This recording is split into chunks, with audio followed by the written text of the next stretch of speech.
পাহাড় থেকে নদী পর্যন্ত নেত্রকোনা ও কিশোরগঞ্জ ভ্রমণের এক অনন্য যাত্রা সিরিজের সপ্তম পর্ব কিশোরগঞ্জের দিনের দৃশ্য সময়ের সাথে ভ্রমণ। এই ভিডিওতে কিশোরগঞ্জ সদরের মনোমুগ্ধকর ভিডিওগ্রাফি উপস্থাপন করেছি, সাথে বর্ণনা করেছি কিশোরগঞ্জ জেলার নামকরণের ইতিহাস, এর জনসংখ্যা, ইতিহাস ও ঐতিহ্য, এই জেলার উপজেলার সংখ্যা, ভূপ্রাকৃতিক বৈশিষ্ট্য, জেলার পর্যটন আকর্ষণ ও দর্শনীয় স্থান, জেলার উন্নয়ন ও যোগাযোগ ব্যবস্থা এবং জেলার বিখ্যাত কিছু ব্যক্তিত্বের গল্প। কিশোরগঞ্জ জেলার নামকরণের ইতিহাস বেশ রোমাঞ্চকর। বিভিন্ন তথ্য ও মতবাদের ভিত্তিতে এই নামের উৎপত্তি নিয়ে বিভিন্ন ধরনের ব্যাখ্যা পাওয়া যায়। কিশোরগঞ্জ জেলার নামকরণের ইতিহাস নিয়ে প্রধানত দুইটি মতবাদ প্রচলিত। কিশোরগঞ্জে একটা জিনিস দেখলাম যে এখানে গরু খোলা রেখে দেওয়া হয় বা ছেড়ে দেওয়া হয়। এই জিনিসটা আমার কাছে অবাক লেগেছে, অনেকটা ভারতের মতন। আমার ম্যাপ খুলে আমি যেটা জানতে পারলাম, ওই জায়গাটার নাম হচ্ছে গাইটাল বাসস্থান, যেটাকে ওনারা আঞ্চলিকভাবে এমন ভাবে বলে যেটা আসলে বোঝাও যায় না। এক নন্দ কিশোরের নামানুসারে একাধিক ইতিহাসবিদ মনে করেন ৩২ প্রামাণিক পরিবারের প্রতিষ্ঠাতা শ্রী কৃষ্ণদাস প্রামাণিকের ষষ্ঠতম সন্তান নন্দকিশোর। ইন্টারনেট ঘেটে যেটা জানা গেল যে একটা সময় কিশোরগঞ্জ ময়মনসিংহের ভিতরে ছিল। ময়মনসিংহ একটু মহকুমা নামে ছিল, ময়মনসিংহ একটা মহকুমা ছিল আর কি। মহকুমা বর্তমান সময় যেটাকে আমরা উপজেলা বলি, আর সেটা পরবর্তীতে ময়মনসিংহ থেকে ভেঙে আলাদা একটি জেলা হয় এবং ঢাকা ডিভিশনের ভিতরে অন্তর্ভুক্ত হয়।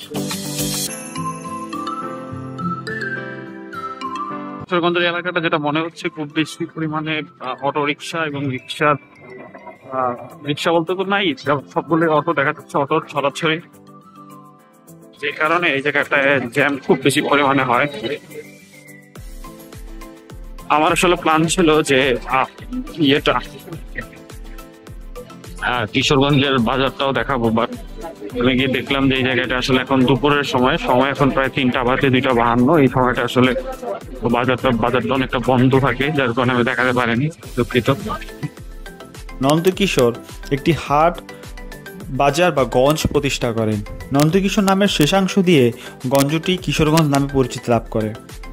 ২ ব্রজ কিশোরের নামানুসারে আরেকটি মতবাদ অনুযায়ী কৃষ্ণদাস প্রামাণিকের ৭ সন্তানের একজনের নাম ব্রজ কিশোর ছিল। তার নামানুসারে এই এলাকাটির নাম হয় কিশোরগঞ্জ।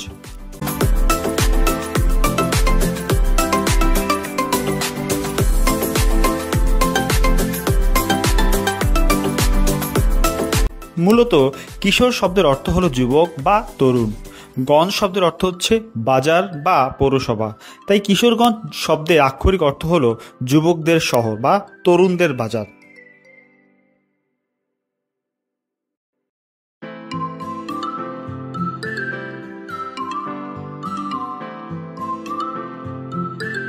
কিশোরগঞ্জের সাই মার্কেট, ইসলামের সুপার মার্কেট হয়ে এখন আমি যাচ্ছি গাইটাল বাসস্থান, যেখানে মূলত আমি যে সিএনজি দিয়ে এসেছিলাম,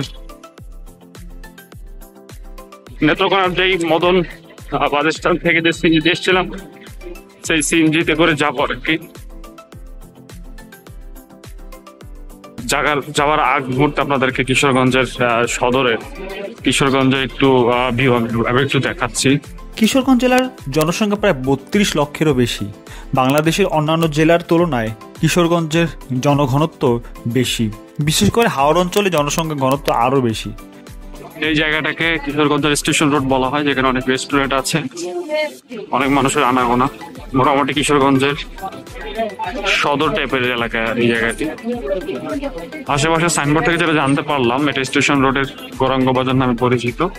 এই জায়গা করেই আমি গাঙ্গাইল বা মদনের বা নেত্রকোনা যাওয়ার যে বাসস্থান, সেখানে যাব। জেলার অধিকাংশ মানুষ মুসলিম, এছাড়াও হিন্দু, বৌদ্ধ এবং খ্রিস্টান সম্প্রদায়ের লোকজনও বসবাস করে। কিশোরগঞ্জ জেলা বাংলাদেশের একটি প্রাচীন ও ঐতিহ্যবাহী জেলা। এই জেলার অনেক ঐতিহাসিক ঘটনা ঘটেছে এবং অনেক ঐতিহাসিক নিদর্শন রয়েছে।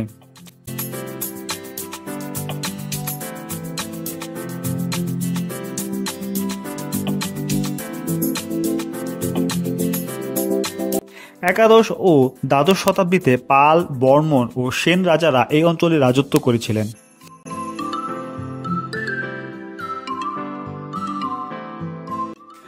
মুসলিম শাসন পরবর্তীতে কোচ, হাজং, গারো এবং রাজবন্দীদের অধীনে ক্ষুদ্র স্বতন্ত্র রাজত্ব প্রতিষ্ঠিত হয়।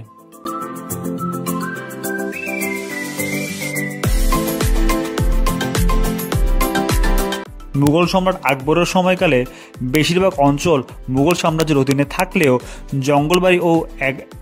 জঙ্গলবাড়ি ও এগারসিন্দুর কোচ ও অহোম শাসকদের অধীনে রয়ে যায়। ঈশা খান নামে একজন সাহসী যোদ্ধা জঙ্গলবাড়ি দুর্গ দখল করেছিলেন এবং এই অঞ্চলকে শাসন করেছিলেন।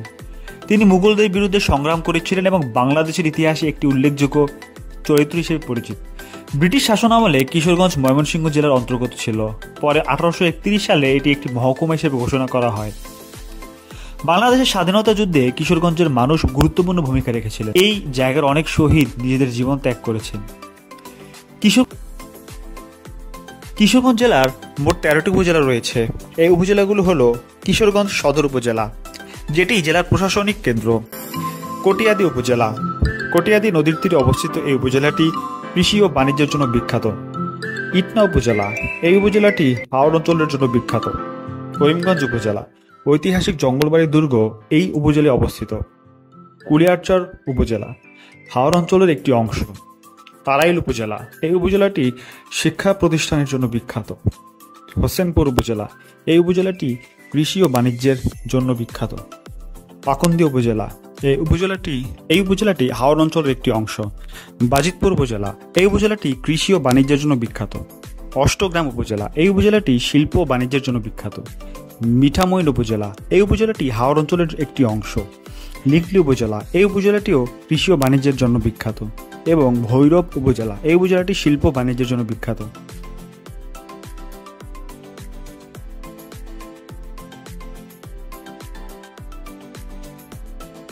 কিশোরগঞ্জ জেলার উত্তরে নেত্রকোনা ও সুনামগঞ্জ, দক্ষিণে নরসিংদী, পূর্বে হবিগঞ্জ ও ব্রাহ্মণবাড়িয়া এবং পশ্চিমে ময়মনসিংহ ও গাজীপুর জেলা। কিশোরগঞ্জের একটি বড় অংশ হাওড় অঞ্চল দখল করে আছে। ইটনা, মিঠামইন, অষ্টগ্রাম, তারাইল, নিকলি, বাজিতপুর ও ভৈরব উপজেলার অংশবিশেষ হাওড় অঞ্চলের অন্তর্ভুক্ত।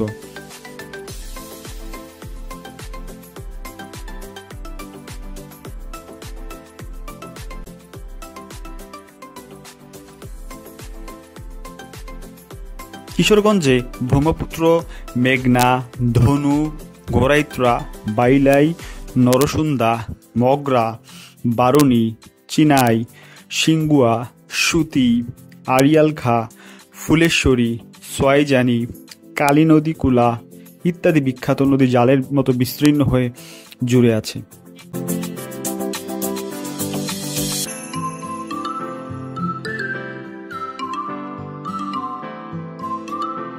কিশোরগঞ্জের কিছু দর্শনীয় স্থানসমূহের নাম হলো ঈশা খাঁর জঙ্গলবাড়ি দুর্গ, 11 সিন্দুর, শোলাকিয়া ঈদগাহ, কবি চন্দ্রাবতীর শিব মন্দির, গাংগাটিয়া জমিদার বাড়ি, শাহ মখদুম মসজিদ, মিঠামইন হাওর, নিকলি হাওর, কালনা আকরা, কুড়িখাই শাহ শামসুদ্দিন আউলিয়ার মাজার শরীফ।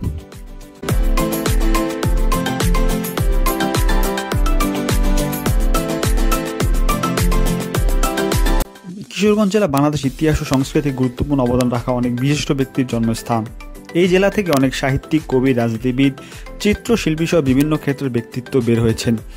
আসুন কিশোরগঞ্জ জেলার বিশিষ্ট কিছু ব্যক্তির নাম জেনে নেই।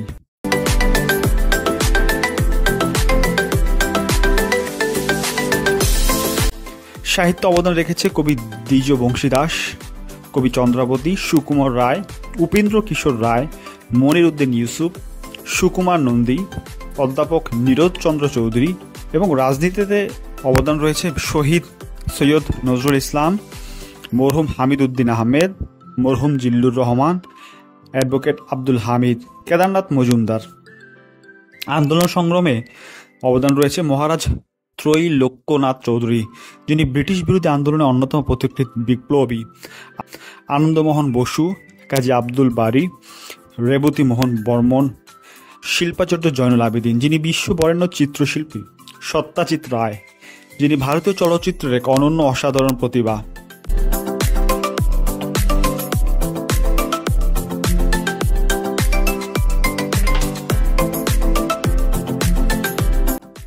এই তালিকাটি কিছু উদাহরণ মাত্র।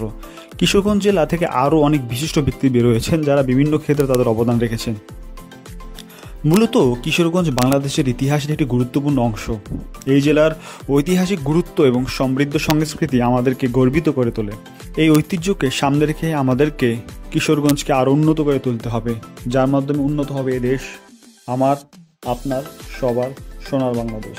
আপনাদের যদি আমার এই ভিডিওটি ভালো লাগে তাহলে ভিডিওতে লাইক করবেন, ভিডিওতে কমেন্ট করবেন, ভিডিওটি শেয়ার করবেন আপনার বন্ধুদের সাথে এবং আমার ইউটিউব চ্যানেল দ্য এনআরডিএস ইউনিভার্সকে সাবস্ক্রাইব করবেন, বেল বাটনে ক্লিক করবেন, সাথে আমার ফেসবুক যে পেজটি আছে দ্য এনআরডি, এটিতে ফলো করে সাথে থাকবেন।